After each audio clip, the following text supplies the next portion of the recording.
যাকে ক্ষমতা দেওয়ার তাকে ক্ষমতাও দেন আল্লাহ। আর যখন সে ক্ষমতা পেয়ে ক্ষমতার অপব্যবহার করে, সীমা লঙ্ঘন করে, ক্ষমতা কেড়ে নেওয়ার মালিককে মনে রাখবেন।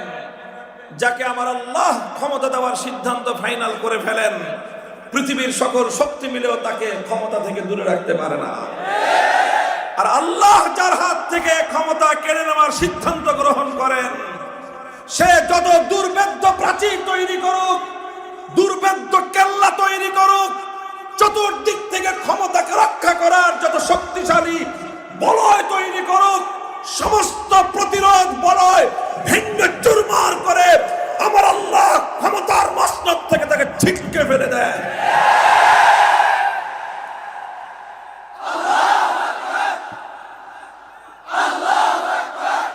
কারো যদি জীবনের অঙ্গীকার হয়, কারো যদি জীবনের পণ হয় যে ধর্মের জন্য, ইসলামের জন্য রাজনীতি করব, জীবন দিয়ে, রক্ত দিয়ে, সম্পদ দিয়ে, সব উজাড় করে দিয়ে আল্লাহর জমিনে আল্লাহর কোরআনের বিধান রাষ্ট্র এবং রাজনীতিতে বাস্তবায়ন করব, এটাই হলো একজন মানুষের জীবনের সর্বোচ্চ মাকাম, এবং এটার নামই হলো জিহাদ ফি সাবিলিল্লাহ।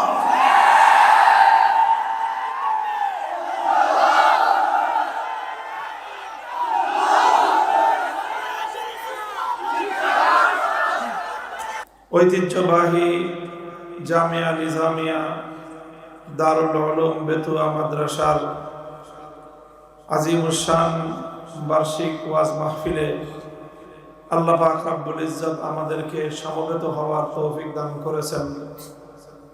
রব্বে কারীমের বড়ই মেহেরবানি। আল্লাহ রাব্বুল আলামিনের দরবারে শুকরগুজারি আদায় করি, আলহামদুলিল্লাহ। দীর্ঘ বহুদিন পর বেতুয়া মাদ্রাসার মাহফিলে আপনাদের সাথে শরীক হওয়ার, উপস্থিত হওয়ার সৌভাগ্য আমার হলো। আপনারা অনেকেই জানেন যে আমার জীবনের একটা বড় অংশ, বড় সময় এই মাটিতে, এই মাদ্রাসায়, এখানে আমার কেটেছে। 1996 থেকে 1999 সাল পর্যন্ত 4 বছর পরিপূর্ণ আমি মাদ্রাসায় ছাত্রদের খেদমত করেছি, আলহামদুলিল্লাহ। শুধু আমি না, আমার আব্বাজান মরহুম শাইখুল হাদিস আল্লামা আজিজুল হক রহমতুল্লাহ আলাইহি, তারও এই মাদ্রাসার সাথে ঘনিষ্ঠ সম্পর্ক ছিল। যে বছর প্রথম আমি এখানে শিক্ষকতা করি, ওই বছর মাঝে মাঝেই হযরত শাইখুল হাদিস রহমতুল্লাহ আলাইহি এখানে আসতেন এবং দাওরায়ে হাদিসে তিনি দর্শ দিতেন। এবং এই জামিয়ার সাথে, এই মাটির সাথে, এর প্রতিটি অঞ্চলের সাথে দীর্ঘ এবং নিবিড় একটা সম্পর্কের বন্ধন আমার রয়েছে। এই এলাকার এমন কোনো পাড়া মহল্লা নাই যেখান দিয়ে আমাদের বিচরণ হয় নাই। তো আলহামদুলিল্লাহ, অনেক আল্লাহওয়ালাদের, অনেক বুজুর্গদের কদম এই মাটিতে পড়েছে। তাদের দোয়া এই জামিয়ার জন্য আছে, তাদের ফয়েজ এবং বরকত এই জামিয়ার জন্য আছে। আল্লাহ পাক রব্বুল আলামিন এই জামিয়াকে সকল ধরনের ত্রুটি, বিচ্যুতি, সব ধরনের সমস্যা থেকে মুক্ত করে একটা মকবুল এবং আল্লাহর নিকট গ্রহণযোগ্য একটি প্রতিষ্ঠান হিসেবে আল্লাহ কবুল করেন। এবং জাতির জন্য, উম্মতের জন্য যেই ধরনের খিদমাতের প্রয়োজন হয়, আগামীর এই দেশ, জাতি, এই উম্মার কিয়াদত এবং নেতৃত্বের জন্য যেই ধরনের যোগ্য ব্যক্তিত্বের প্রয়োজন, যেই ধরনের ইলমওয়ালা, আমলওয়ালা, তাকওয়াওয়ালা, যেরকম মানুষের প্রয়োজন হয়, এই মাদ্রাসা যেন সেই রকম মানুষ তৈরির ফ্যাক্টরি হিসেবে কাজ করতে পারে।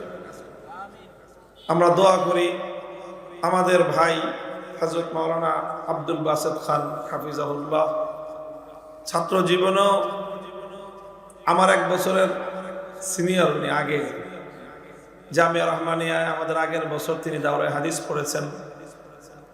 এরপরে বেতুয়া মাদ্রাসায় একসাথে আমরা এখানে শিক্ষকতা করার আমাদের সুখস্মৃতি অতীত আমাদের একসাথে কাজের কর্মের আছে।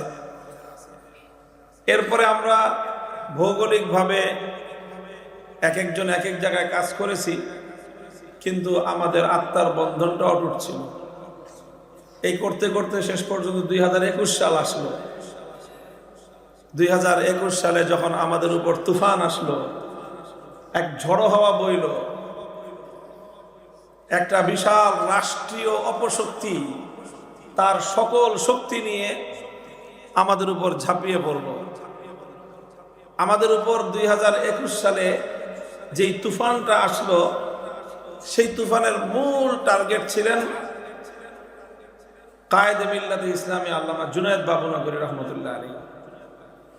জুনায়েদ বাবুনগরী রহমতুল্লাহ আলাইহিকে ঘায়েল করার জন্য তারা সরাসরি টার্গেট বানিয়েছিল আমাকে।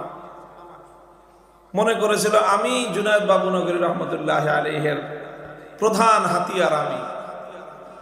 তো ওনাকে কিনতে পারে নাই। আল্লাহ পাক রব্বুল ইজ্জত জুনায়েদ বাবুনগরী রহমতুল্লাহ আলাইহির কবরকে জান্নাতের বাগান এবং জান্নাতুল ফেরদাউসের বাগানে পরিণত করেন। আল্লাহ ওনার ফয়েজ, ওনার বরকতকে এই উম্মতের উপর 100 বছর পর্যন্ত আল্লাহ ব্যাপক রাখেন। ওনাকে কিনতে না পারার ক্ষোভ আর কষ্ট জাল মিটাইছে আমার উপর দিয়ে। আলহামদুলিল্লাহ, আল্লাহ পাক রব্বুল আলামিন এরকম আল্লাহর মকবুল বান্দার সাথে আমাকে জুড়ে দিয়েছেন। আমার উপর জাল মিটাইতে গিয়ে আমার আশেপাশে যা ছিল কেউ ছাড়া পায় নাই। তো সেই বরকত থেকে আপনাদের আব্দুল বাসাত খান সাহেব রেহাই পান নাই।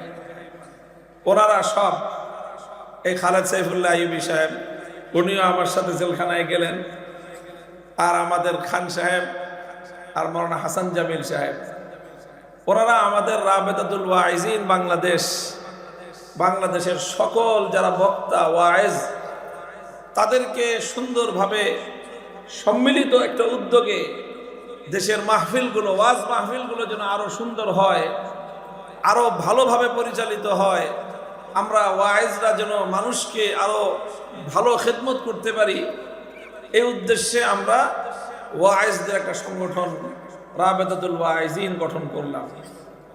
আর আপনাদের এই বেতুয়া মাদ্রাসার বর্তমান মুহতামিম সাহেব বাসেত খান সাহেবের কাঁধের উপর আমরা সেই রাবেতার জোয়ালটা রাখলাম। তো কাজে ওনাকে বানাইলাম এটার সভাপতি।